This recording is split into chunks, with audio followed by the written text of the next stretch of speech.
அனைவருக்கும் வணக்கம். இப்ப நம்ம பார்க்க போற டாபிக் என்ன அப்படின்னு பார்த்தோம்னா, வரலாற்றில் நீங்காத ஒரு இடத்தை பிடித்த முகமது கஜினியை பத்தி தான் இப்ப நம்ம பார்க்க போறோம். சரியா? முகமது கஜினி. சரியா? முகமது கஜினி அப்படின்னு பார்த்தோம்னா 997 இருந்து 1030 வரைக்கும் ஆட்சி செஞ்சவர் தான் யாருன்னா முகமது கஜினி. இவர் ஆட்சியில அரியணையில ஏறும் போது இவருடைய வயது என்ன அப்படின்னு பார்த்தோம்னா 27. சரியா? 27 தான் யாரு அரியணை ஏறாருன்னா முகமது கஜினி அரியணை ஏறார். சரியா? இவர் அரியணை ஏறும் போது காலிஃபா என்ன பண்றாங்க அப்படின்னு பார்த்தோம்னா இவருக்கு ஒரு பட்டம் ஒண்ணு சூட்டுறாங்க. என்னன்னா யாமினி உத் தௌலா என்ற ஒரு பட்டத்தை யாருக்கு கொடுக்குறாங்கன்னா முகமது கஜினிக்கு கொடுக்குறாங்க. சரியா? அப்படின்னா என்ன அப்படின்னு பார்த்தோம்னா இஸ்லாமியர்களின் வலது கை, இஸ்லாமியர்களின் வலது கை அப்படின்னு சொல்லிட்டு யார சொல்றாங்கன்னா முகமது கஜினிய சொல்றாங்க. சரியா? முகமது கஜினி அப்படின்னாலே இந்தியாவுல எத்தனை முறை படையெடுத்தார் அதுதான் ரொம்ப முக்கியமானதா இருக்கும். முகமது கஜினி இந்தியாவின் மீது எத்தனை முறை படையெடுத்தாரு அப்படின்னு பார்த்தோம்னா 17 முறை படையெடுத்தார். சரியா? எத்தனை முறை படையெடுத்தாரு? 17 முறை படையெடுத்தாரு. இவர் இந்த 17 முறை படையெடுத்தாரு என்பதை பற்றி யாரு குறிப்பிடுறாங்கன்னா சர் ஹென்றி எலியட் என்றவரு தனது நூலான இந்திய வரலாற்றுல, சரியா, தனது நூலான இந்திய வரலாற்றுல 17 முறை முகமது கஜினி இந்தியாவின் மீது படையெடுத்தாரு அப்படின்னு சொல்லிட்டு குறிப்பிட்டிருக்காரு. சரியா? இந்த முகமது கஜினி பார்த்தனா 2 அறிஞர்களை ஆதரிச்சார். யாராரு அப்படின்னு பார்த்தனா பிர்தௌசி, அல்பருனி. சரியா? இந்த 2 அறிஞர்களை யார் ஆதரிச்சதுன்னா முகமது கஜினி ஆதரிச்சார். பிர்தௌசி அப்படின்னு பார்த்தோம்னா இவர் எழுதிய நூல் ஷா நாமா. சரியா? ஷா நாமா என்ற நூலை யார் எழுந்து பிர்தௌசி.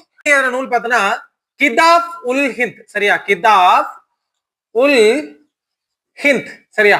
இந்த நூல் யார் எழுதுனா அல்பருனி எழுதுறார். சரியா? அதுக்கு அடுத்தது முகமது கஜினியுடைய முக்கியமான படையெடுப்புகள் எங்கெங்கெல்லாம் படையெடுப்பை மேற்கொண்டார் நம்மளுக்கு தெரியும்.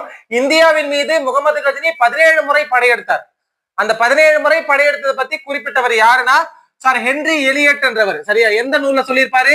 தன்னுடைய இந்திய வரலாறு. சரியா? இந்திய வரலாறு என்ற நூல்ல யாரு குறிப்பிட்டிருப்பாங்கன்னா சார் ஹென்றி எலியட் என்றவர் குறிப்பிட்டிருப்பார். சரியா? அதுல முக்கியமான படையெடுப்பு என்ன அப்படின்னு பார்த்தோம்னா 1001.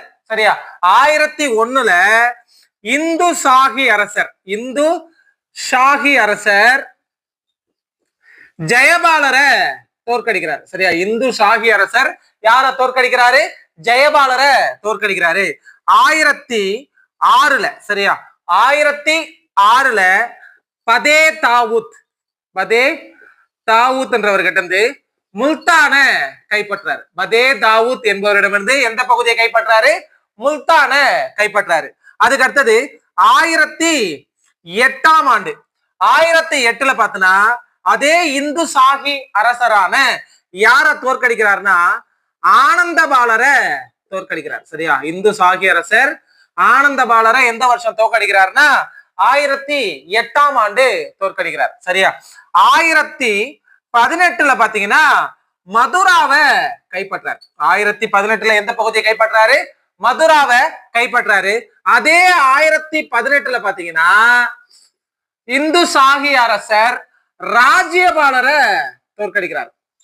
சரியா? ராஜ்யபாலரை யாரு தோற்கடிக்கிறதுனா முகமது கஜினி. இங்க பாருங்க 1001 இந்து ஷாஹி அரசர் ஜெயபாலர், 1008 இந்து ஷாஹி அரசர் ஆனந்தபாலரை தோற்கடிக்கிறார்.